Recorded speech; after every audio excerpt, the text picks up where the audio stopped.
What up, though? It's your boy Big Snoop D-O Double J. Oh my God. Gotta give a shout out to DJ Magix. You can hit him up at his Instagram. It's Magix the Man at MAGIXTHEMAN. What is up, my outside the box listeners? It's your girl Ari, aka Ari Love, and aka Ari your foodie bae. That's if I'm feeling hungry.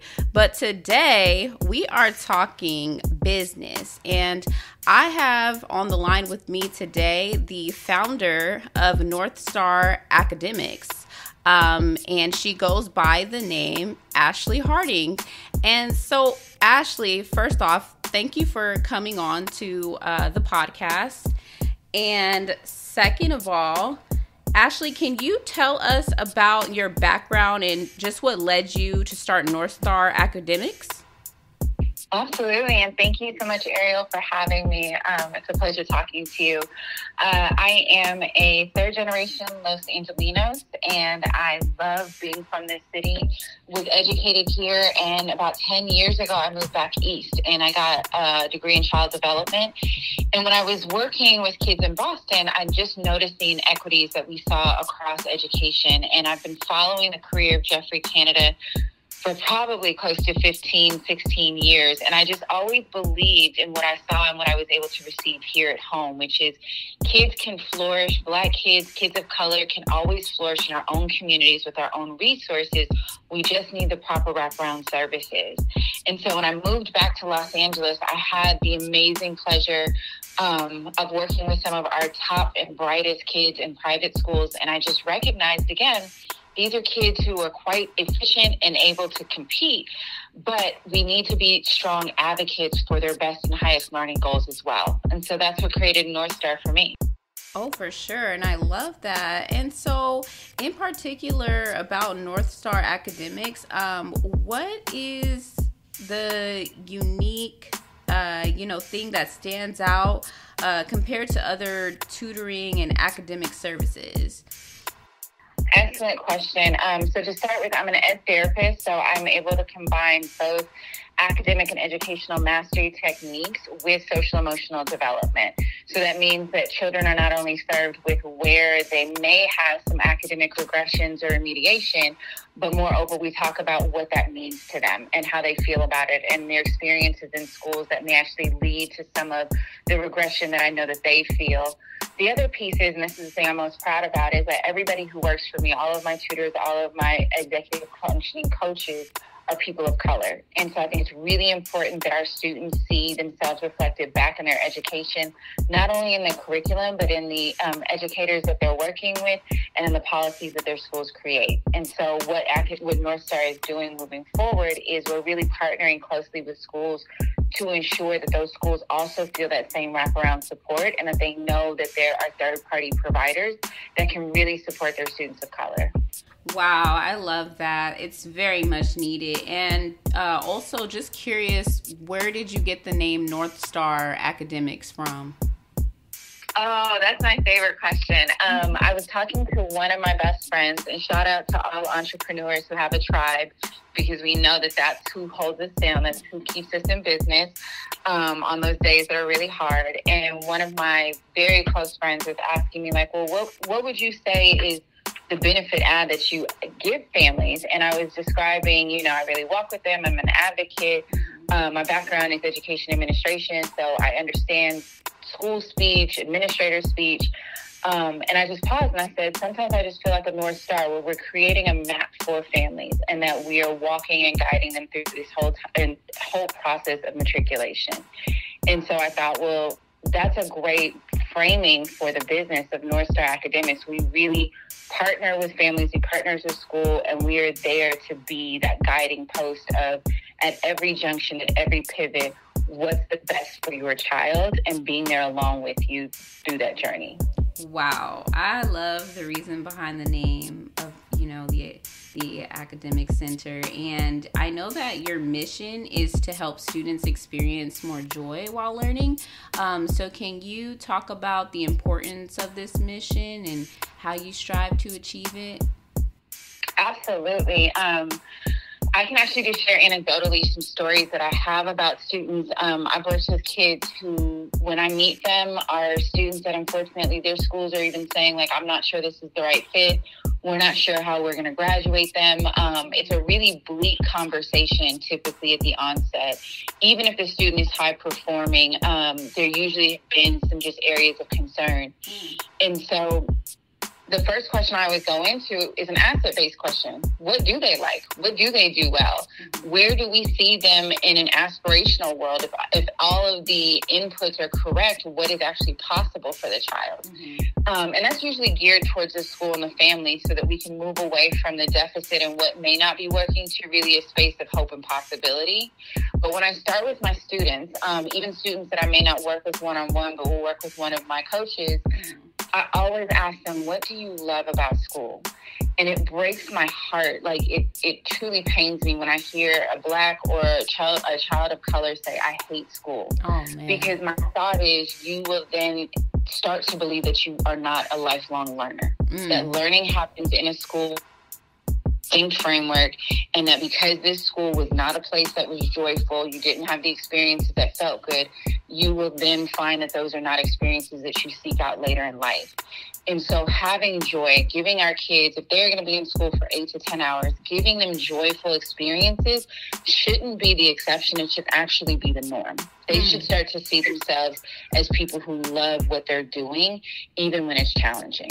Oh, absolutely. And, when you said that you've spoken to students who, just basically said that they hate school, what advice do you have for parents who, their child has expressed this to them? They're like, Mom, I hate school, or Dad, I hate school. What advice do you have to give to parents to just kind of encourage their child instead of just accepting that their child doesn't like school? So if they're doing bad, then there's nothing that they can do as a parent. That is one of the biggest pain points that I have, is when, to your point, when a parent accepts, okay, they hate school, this is just how it has to be. The first question I always ask parents is, have you investigated what it is that they do hate about school? Is it something that they hate about schools? Is it something that they hate about the culture of school, the norms of school?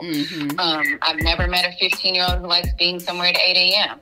It has absolutely nothing to do with the learning process. It just has to do with some of those other, those other parts of being a more advanced learner. But the first thing I do is I ask parents refrain from judging that comment, judging it as validating it or as invalidating it, and just allow your child to express what's there for them. And usually kids will give you a really good glimpse into what it is that they don't care for. And I've yet to find, and I'm grateful for this, I've yet to find a scenario where we haven't been able to create a middle ground where students start to see improvement. And the biggest improvement I find is that when kids feel connected to their teacher or connected to some adult in some part of the school day, be it athletics, an after-school program, music, any of those, even ancillary programs, their projection for themselves and their experience every day starts to change exponentially. They see greater development. The kids themselves will say they have more good days and they have bad days. The school starts to see the kid evolving and growing and maturing. We just find that it really doesn't take the whole world shifting so much as we need small pivots, but we have to listen to our kids. They will tell us what's going on if we give them time. Oh, absolutely. And myself, I am a parent to a 13-year-old, and I just kind of noticed that for me personally, it was my daughter's environment, which made her, transform into a better student because at first, she kind of switched schools a little bit. And but once we got to where we needed to be, and she's been attending this school since, I believe, spring break started back up. The environment is totally different from the last school that she was at. And so she's much more comfortable. Like, she made friends, like more than one friend on her first day, even though she, is coming into towards kind of the end of the school year. So I definitely just agree on, like, listen to your kids, because, she would just tell me stories like, Mom, there was a fight at that school. And so my daughter, like, she's super sweet and very friendly. And so it's just like, not trying to put off, like, what the parent needs to do as far as, like, if it aligns with, like, the distance of where they work or where they live. But it's just really important to make sure your child is happy, where they are when they're learning, because it definitely can offset the mood and have an effect on, how they're performing. Absolutely. And I love that you had the relationship with your daughter where she would tell you, like, oh my God, Mom, there was a fight.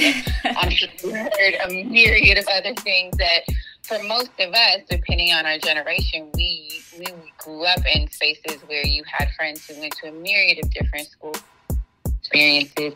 But for our kids, particularly coming out of COVID, they've gone through so many traumatic shifts in education that the normalcy that we seek for them, they're seeking as well. And so I love that she's telling you what's going on a regular basis, and that once she changed environments, you could tell the difference in her comfort level. Because that's as a young girl, that's a wonderful skill set to be able to advocate for yourself in your language. Oh, absolutely. And I know you touched on COVID, and so your center was around during COVID, or was it a little after? No, I've been in business since 2019. So thankfully, we started before the pandemic began. I actually remember leaving a meeting with a family on March, I think 11th, and saying, oh my gosh, I hope this thing that's going around doesn't affect our work together. And 3 years later, we're still working together, but it definitely shifted the way business was done. But what I will say is that the pandemic afforded me and all of my clients and students the opportunity for us to really curate the educational experiences for our students. I'm a big proponent on what works best for the kid works best for the adults. And so when we started going to an online model, for a lot of my students, that was a hardship until they realized that they felt more comfortable at home in class than they did in the classroom. So kids who may not have participated in a 25-person classroom setting were much more vocal on Zoom because they were in a space of comfort. And I remember telling parents that the kid that is usually really well rewarded in larger spaces, those are the students that did suffer. And so I advocated highly for my students even to return to campus where they might be one of 5 kids, but they just needed that in-person educational experience. And I found that out of all of our students, not one of them had a grade loss or a grade drop. None of them found that the education or the curriculum was too advanced or hard to manage on their own. And then when we went back to school, we were able to, in many cases, work with their school to say, hey, we saw that the online curriculum worked well for some of our students. Can we continue that? And can we look at what a hybrid model might be for them? And it's worked beautifully. So that's part of what North Star is able to do, is that we really tailor these educational experiences to the best and highest need of our kids. That's awesome, because also just me as a parent, my daughter actually did virtual school from the beginning of 5th grade until basically 7th grade.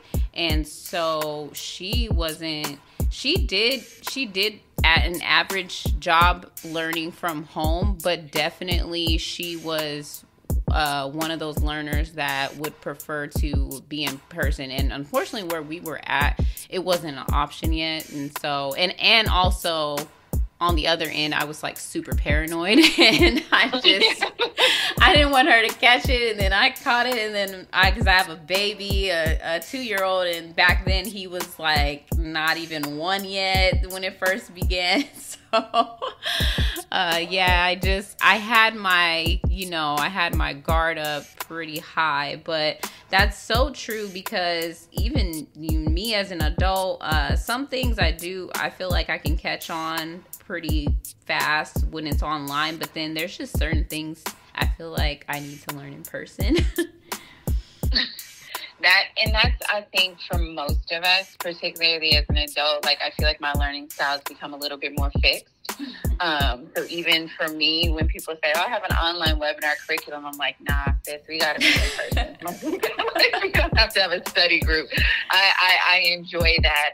But what I've noticed and what I find to be really awesome is that our students are so tech savvy and so malleable that for many of them, the adjustment along with the larger trauma, we've kind of conflated and collapsed of like, oh my gosh, the whole experience was tough. But for you, you were able to see that, hey, your daughter wasn't perfect. It wasn't the best of experiences, but she did gain some skills. And It sounds like where she landed after, she is far more prepared than maybe what we would have seen had we not had to be flexible with our kids. And I have found for most of my students, and most kids around the city even, the time that they had spent, if they had been able to be social with their peers, the academic piece may have been more alleviated.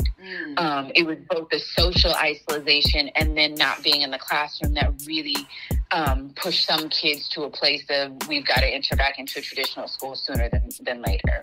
Yes, absolutely. And North Star Academics, so you guys offer a variety of services, including test preparation, academic coaching, and college admissions counseling. So can you just speak on the benefits of each of these services for students?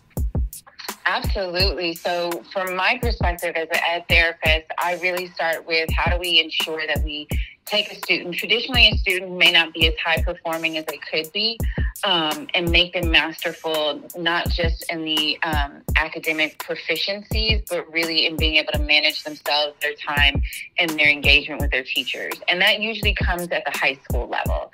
So if I'm working with a student, most of my kids are either high advanced middle school, so about 7th, 8th grade, through high school. And then because I started off with a small group of students out of a family, I've actually followed my kids to college. Like I can't even tell you how many times I'm on the call with the university, and I've got emails to colleges this week with everybody making their decisions. That's awesome. So we really are to and through college with you. And I love to work with a family network, because I always find that if you have one child who wants support, the siblings will find that is a requirement or a fun necessity as well. My coaches and my team of instructors focus on academic mastery, and that's across every subject matter. I'm embarrassed to say I'm not fluent in multiple languages, so I do have people who take that on my behalf, but I've got people who are subject matter experts. I only hire people who've either been teaching for 2+ years or have an advanced degree in the subject in which they work on with me. Wow. So I really ensure that your child is getting somebody who has a master level teaching credential, or that they are just that much further along in their education in that subject. In terms of my executive functioning coaches, those are people who've been trained to really be masterful at executive functioning. And that in that world surrounds or focuses on scheduling, prioritization, being able to manage your time, manage your tasks, engagement with teachers and outside stakeholders, and being able to go into task completion. And that sounds like what adulting feels like, right? Mm-hmm. When you talk to a 12-year-old, though, who has to only communicate with their teachers through an online portal and email, that can become a place where they don't engage at all. And so for a lot of kids, their grades start to fall and falter because they themselves can't manage all of the scope of what it takes to be a kid in the classroom these days. And so we've got coaches who will work with kids as young as 5th grade all the way through college. And then in terms of our college prep, that's all around our college board tests, so our ACTs and our SATs. That work was a little bit more robust before the pandemic, but many universities are starting to pull back on the requirement of those tests. So now I partner with other organizations to ensure that families of color have somebody who's also a guide for them, not only through the test prep process, but through the application, financial aid, and then acceptance process as well. Wow. I love that. You know, I remember back when I was in high school, I literally just kind of had to go off on my own and find those types of resources. Thankfully, I did find them within the community, the Black community in my school. So, I had that guidance, but, some people, they don't have that guidance, or they might have had parents that never even thought about going to college. So I really love all the support that you're giving your students is definitely needed. And you had an interview with Voyage LA. You mentioned that North Star now serves over 50 BIPOC children and families, which, by the way, is amazing for a business. Yeah, that's just amazing. And because you're just taking off, and so. But who are your ideal families? Does a student have to be struggling in school, or can they, actually be doing great and still use your services? Oh, absolutely. Honestly, my ideal family is a family that's mission driven to have their child succeed and find joy in learning. And so, as I mentioned with my school partners, most often I hear from them regarding a student placement when there tends to be some area of need, right? But most of my students come in where the need is just they feel out of place in their school. So there's a lack of belonging. And I work with families, and I love talking to and working with families of color who may be first generation to private and independent schools, so that we're navigating that space and being advocates together. I love working with families who are passionate about seeing their child reach the highest level of education. All of our students are college bound, but I also recognize that may not be for everyone. Many of my students are also athletes. So college bound may not be college graduation in 4 years. It may be college bound to then going into a career in athletics and then coming back. But the foundation being that we are creating lifelong learners for the benefit not only of our individual student, but for our city. And I always say, what would it look like if 10% of the Black students in Los Angeles went to an Ivy League school? Not because I necessarily put the highest premium on those schools, but because we can shift our culture. We can shift the way in which our communities are seen. We can shift the way in which our students are seen. If we started to put a large emphasis on, we're not creating just students who can get into college, but we're creating students who see the value of themselves in those college classrooms.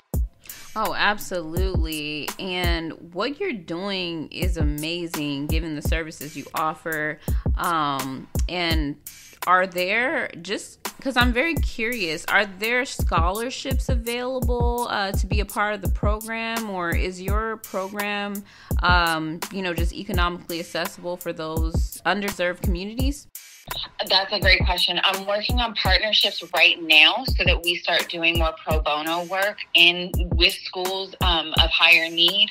I also partner with, and when I do say my school partners, I do work with primarily independent and private schools, and all of the students that have come to me through those school partnerships they have no fee. So the school is able to cover the entire fee for my services and the services of my staff. Oh, that's awesome. So we definitely work on a scale, and my mission as the founder is not to become price exclusive or price negligent to families, but to ensure that any family that sees the value in this work has an opportunity. So if we need to work together with your school, if there's a way in which we can become embedded in your school so that some of my staff may just be there and available for your students, that is the ultimate goal. There are about 2,400 just Black students in private and independent schools here in Los Angeles, if the data I read last week is correct. And so my goal is to see that each of those children are served properly and that they receive the education that their families aspire for them to get. Wow. Yeah. What you're offering is amazing. And, hopefully there's some billionaires out there listening, because Diddy, Jeff Bezos, we're going to need y'all to cut a check. Elon Musk, somebody, please cut Ashley a check. Gayle King, Beyonce, whomever. Yes. Tyler Perry, where you at? It is amazing. And I want to say this to the families that I've been able to work with and the future families to work with, it is my joy to work with their kids. And I've had conversations around what need looks like in long-term planning. And I hope for more families to know that these resources are available strategically for them. When I came into this work, I am one of very few people of color in this space. And oftentimes families will say, we've met 3 or 4 different ed therapists, and it's created more issues because of the cultural, and I say this just with respect, lack of competency. Mm-hmm. And so to do this work for me is truly a privilege, because you are taking a child and their family through a process of exposure, but also a process of growth. And so that is the long-term goal for me, is for every student of color to know that there are people out there who are truly here just to see them succeed. Oh, I love it. Wow. I just want a bunch of North Star academies, North Star academics centers just everywhere. Definitely at least all throughout California. That's for sure. And so lastly, what do you hope students take away from their experience with North Star Academics?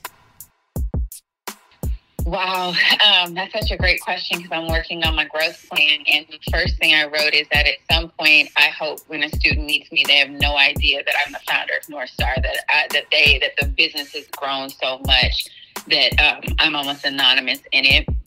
And that is akin to, or that's aimed at the idea that North Star is their center. Wow. That North Star belongs to them, that the people that they meet, the coaches that they have, the instructors that they work with are theirs.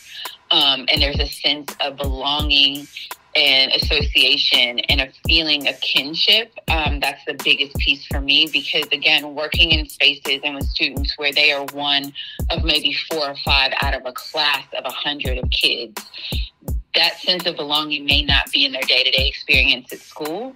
But if you have somebody, and we know that the studies and the data says that kids are likely to perform higher, they're likely to have all the positive indicators of life if they have just one adult who's invested in them. Wow. So if they have somebody in my team that they can see as invested in their education, invested in their highest good, and invested in their outcomes, that's what I want them to take away. Wow, that's amazing. And Ashley, just for the listeners one more time, how can we keep up to date with North Star Academics, just in case you just all of a sudden get that $1 billion check or, and just expand a little, but how can we keep up with North Star Academics? First off, Ariel, I love this manifestation. I love it. Yes. You can find North Star online. We are northstaracademics.org. And that is our website. You can go online, click on the Get Started button, and you will find me immediately. If you want to email me, please email me at info@northstaracademics.org. I will, or somebody on my team will get back to you as soon as possible, and we can schedule a call. But if you're just interested in kind of poking around to see a little bit more of us online, our IG page is North Star Academics. And then we're also on LinkedIn under the same name. So that we're extremely accessible. And we always like to hear from our families, even if they just have questions about where to get started. All right, love it. Well, Outside the Box listeners, you heard it first. You heard it from the founder of North Star Academics, Miss Ashley Harding. If you don't follow her or her business page on Instagram, go ahead and do that now. I hope you were taking notes. And before I let you guys go, I just want Jay-Z to know I'm coming for you. Diddy, I'm coming for you. Or you go by Love now. We coming for you. We getting that check for Ashley, okay? And until then, everybody just remember to keep thinking outside of the box.